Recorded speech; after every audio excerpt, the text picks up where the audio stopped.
আচ্ছা বন্ধুরা, তোমাদের নিমতলার শ্মশানের কথা নিশ্চয়ই মনে আছে, যেখানে কোনো মৃতদেহ দাহ করতে গেলেই ঘটত নানা অদ্ভুতুড়ে কাণ্ড। কিন্তু জানো কি এইসব ভয়ানক ঘটনার সূত্রপাত কিভাবে হয়েছিল? আজ থেকে কিছু বছর আগে শকুন মশাই, শকুন মশাই, ও শকুন মশাই, তাড়াতাড়ি চলো, শ্মশান যেতে হবে তো। ময়ূরের ভাগ্নি টুনিয়া কাল রাতে ধুম ঝড়ে মারা গেছে। কদিন ধরে মেয়েটা জ্বরে খুব ভুগছিল গো। আহারে, কত কম বয়সে মেয়েটা মারা গেল। কে বলছিস কি পায়রা? আবার একটা মেয়ে? জানিস না ওখানে কোনো ছেলে বা মেয়ের মৃতদেহ সৎকার করতে গেলেই আরে মনে নেই গেলবার বাজ পাখির একমাত্র ছেলেটার তার মৃতদেহ সৎকার করতে গিয়ে কি অবস্থা হয়েছিল? সব মনে আছে, কিন্তু কি করা যাবে বলো? মৃতদেহ তো নিয়ে যেতেই হবে। চলো, দিনের আলো থাকতে থাকতে সব কাজ ভালোই ভালোই মিটিয়ে ফেলি। এই বলে তারা সবাই মিলে ছোট মেয়ে পাখিটির মৃতদেহ নিয়ে শ্মশানের দিকে রওনা হলো। বলো হরি হরি বল, বলো হরি হরি বল, বলো হরি হরি বল, বলো হরি হরি বল। তারা মৃতদেহ নিয়ে শ্মশানে প্রবেশ করে চিতায় আগুন দেবে, ঠিক তখনই শুরু হয় সেই আগের মতোই অদ্ভুত ভয়ঙ্কর তাণ্ডব। গোটা শ্মশান অন্ধকারে ডুবে যায়। শুরু হয়ে যায় প্রচণ্ড ঝড় বৃষ্টি। হুড়মুড় করে গাছের ডাল ভেঙে পড়ে। কতগুলি কঙ্কালের খুলি এসে উড়ে বেড়াতে থাকে। তারা বিচ্ছিরিভাবে অট্টহাসি হাসতে থাকে।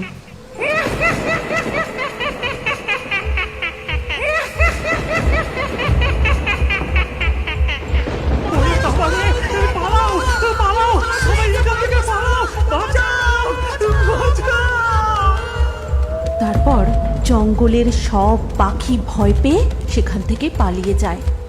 টুনিয়ার মৃতদেহ সেখানেই পড়ে থাকে। আজ পর্যন্ত তারা জঙ্গলের কোনো বাচ্চা পাখির মৃতদেহ এই শ্মশানে সৎকার করতে পারেনি। এমন সব ভয়ঙ্কর কাণ্ড ঘটেছে যে তারা মৃতদেহ সেখানে ফেলে রেখে পালিয়ে যেতে বাধ্য হয়েছে। এমনকি তারা জানতেও পারে না ফেলে আসা মৃত পাখির দেহের কি হয়ে থাকে। শুধু পালিয়ে যাবার সময় তারা শ্মশান থেকে একটা হাসির শব্দ শুনতে পায়।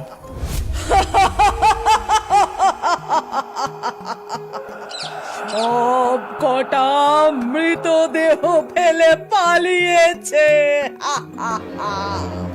শাকচুন্নি, পেতনি, যা যা এবার তোরা তোরা গিয়ে মৃত পাখিটাকে এখানে নিয়ে আয়।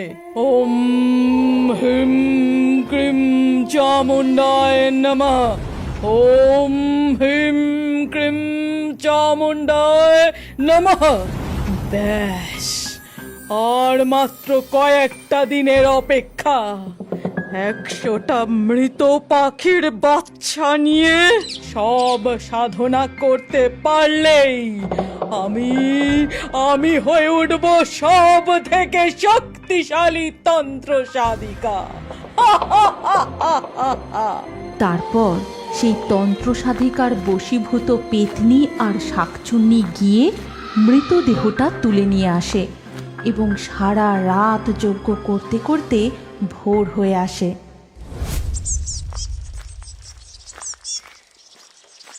এই যে বড়লোক পাখির ছেলে, সূর্য মাথার উপর উঠে গেল তবুও তোর ঘুম ভাঙলো না।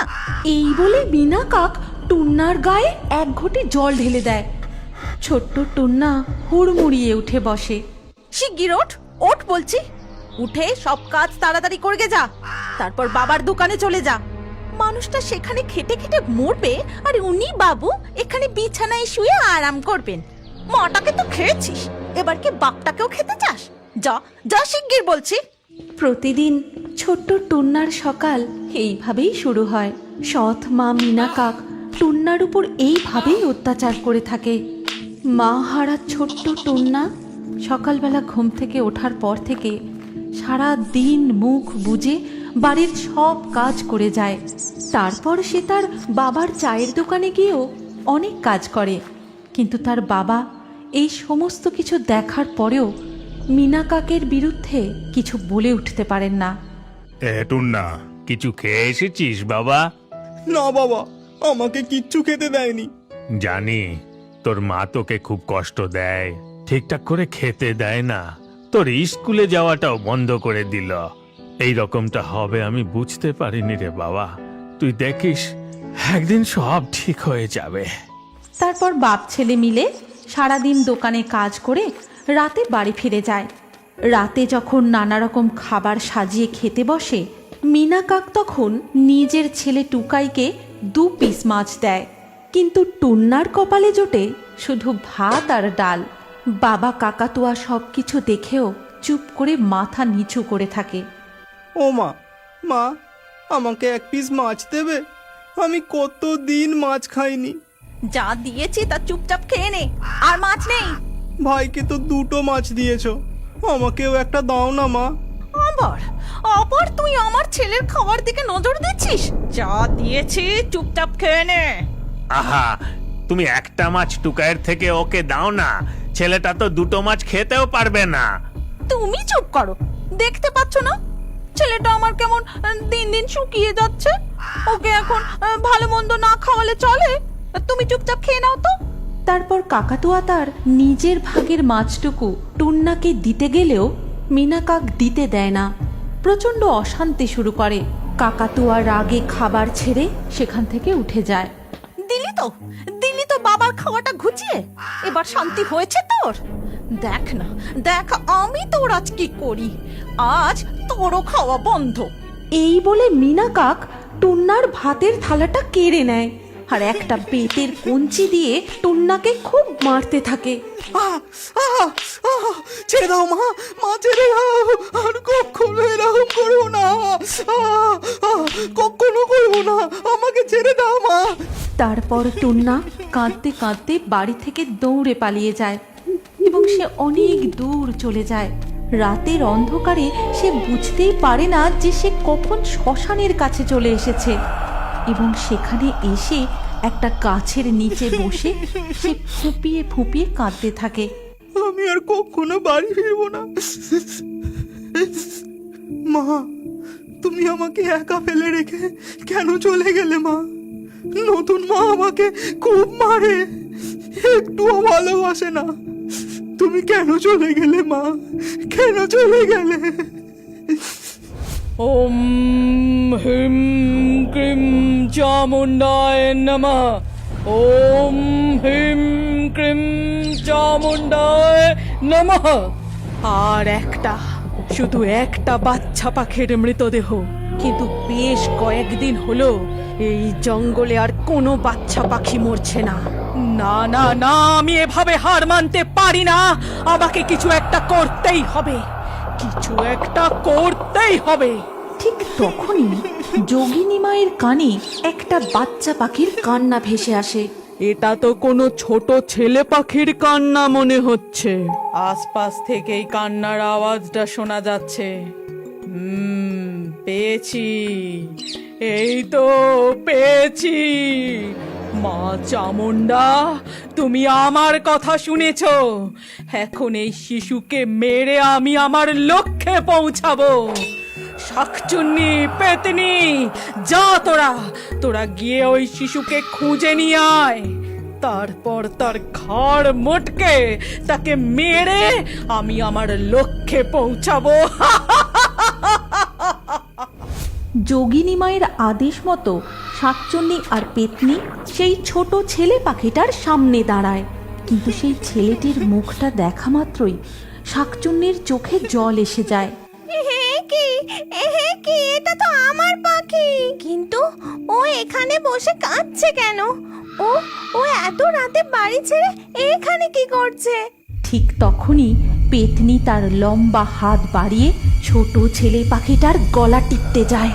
শাকচুন্নি তাকে বাধা দিয়ে বলে, না না, ওকে মারিস না, ও যে আমার পাখি, আমার খুব প্রিয়। আমি কিছুতেই তোকে ওকে মারতে দেব না। না না, এ সম্ভব নয়। যোগিনী মায়ের আদেশ আমাকে মানতেই হবে। তুই সরে যা এখান থেকে। এই বলে পেতনি শাকচুন্নিকে ঠেলে ফেলে দেয়। আর চোখের সামনে শাকচুন্নি পেতনি এইসব দেখে টুন্না প্রচণ্ড ভয় পেয়ে সেখানেই অজ্ঞান হয়ে যায়।